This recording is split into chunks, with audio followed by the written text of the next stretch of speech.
नमस्कारम students. आज हम first unit third semester chemistry BSc के एमसीक्यूज़ करने वाले हैं। टॉपिक है chemical kinetics. First, rate of reaction के बारे में बात करेंगे। The rate of a chemical reaction is defined as the change in concentration of reactants per unit time, the change in concentration of products per unit time, both A and B, the change in temperature of the system per unit time. तो इसका answer क्या होना चाहिए? इसका answer होना चाहिए option number C, that is both A and B, यानी कि the rate of change of a chemical reaction is defined as the change in concentration of reactants and products per unit time. ठीक है। Molecularity and order of reaction. The molecularity of an elementary reaction is always equal to the order of the reaction. The number of molecules involved in the reaction can be a fraction equal to the rate constant. तो इसका answer क्या होना चाहिए? Option number B, that is the number of molecules involved in the reaction. Next, concentration dependence of rates. For first order reaction, the rate constant has the units. हमें first order reaction के लिए rate constant की unit बतानी है। ठीक है। तो इसका आंसर क्या होगा? Mole litre inverse, second inverse, litre mole inverse, second inverse, mole square, litre क्या है -2 पावर एंड सेकेंड इनवर्स। तो क्या होगा? सेकेंड इनवर्स इसकी यूनिट हो जाएगी, ऑप्शन नंबर बी। ठीक है। Next, mathematical characteristics of simple chemical reactions. The half-life of a first order reaction depends on the initial concentration of the reactant, is independent of the initial concentration of the reactant, increases with increasing initial concentration, decreases with increasing initial concentration. तो इसका answer क्या हो जाएगा? Option number B, कि वो independent है initial concentration of the reactant से। ठीक है। Next, determination of the order of reaction. Which method can be used to determine the order of a reaction by plotting data? Differential method, method of integration, half life method, या all of the above? तो इसका answer होना चाहिए option number D, all of the above। तीनों method से हम कर सकते हैं डिटरमाइन ऑर्डर ऑफ रिएक्शन। ठीक है। Effect of temperature on rate of reaction.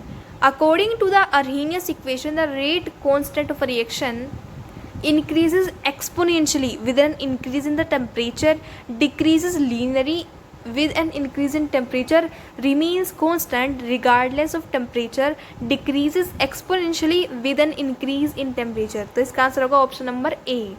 ठीक है। नेक्स्ट है simple collision theory. In collision theory, the factor that represents the fraction of collisions with sufficient energy to lead to a reaction is frequency factor, activation energy, rate constant, Arrhenius factor. इसमें क्या आ जाएगा? Activation energy, minimum energy होती है। ठीक है। The activation energy represents the minimum energy that colliding molecules must have for a reaction to occur. Next, zero order reactions.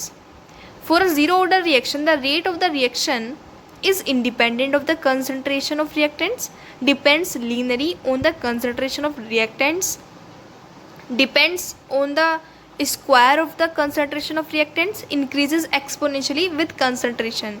इसका answer हो जाएगा option number A, that it is independent of the concentration of reactants. ठीक है। Please subscribe to my channel.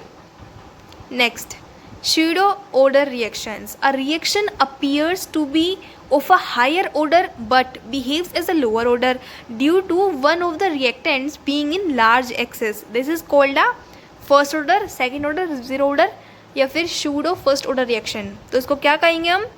pseudo first order reaction. ठीक है। Next है differential method. The differential method for determining the order of a reaction involves integrating the rate law over time, plotting concentration versus time, measuring the instantaneous rate at various concentrations, using the half-life to find the order. And the answer is C option, that is measuring the instantaneous rate at various concentrations. The differential method involves measuring the instantaneous rate of a reaction at different concentration to determine the reaction order. Now, method of integration. The integrated rate law for a second order reaction, ठीक है, in terms of A is, इसमें option number B देख लिया आप, 1 by concentration of A equals to 1 by A naught plus k t. तो इसका expression देख लेते हैं. The integrated rate law for a second order reaction is 1 by concentration of A is equals to 1 by concentration in A naught, ठीक है, plus k t, where A naught is the initial concentration. A naught जहाँ पे initial concentration होगा, ठीक है. Next, isolation method. The isolation method for determining the order of a reaction involves keeping the concentration of one reactant in large excess, using the differential method, integrating the rate law, measuring the half life. And the answer is option number A, keeping the concentration of one reactant in large excess. Next, इसका पढ़ना है क्या मुझे ये? चलो पढ़ लेते हैं. The isolation method involves keeping the concentration of one reactant in large excess so that its concentration remains approximately constant throughout the reaction. Next है transition state theory. So according to transition state theory, the activation energy EA is the difference in energy between reactants and products, the energy required to form transition state from reactants, the difference in energy between the transition state and products, the total energy of the reactants. And the answer is the energy required to form the transition state from reactants. According to transition state theory, the activation energy is the energy required to form the transition state from the reactants. Please subscribe to my channel, like, share and comment. Thank you.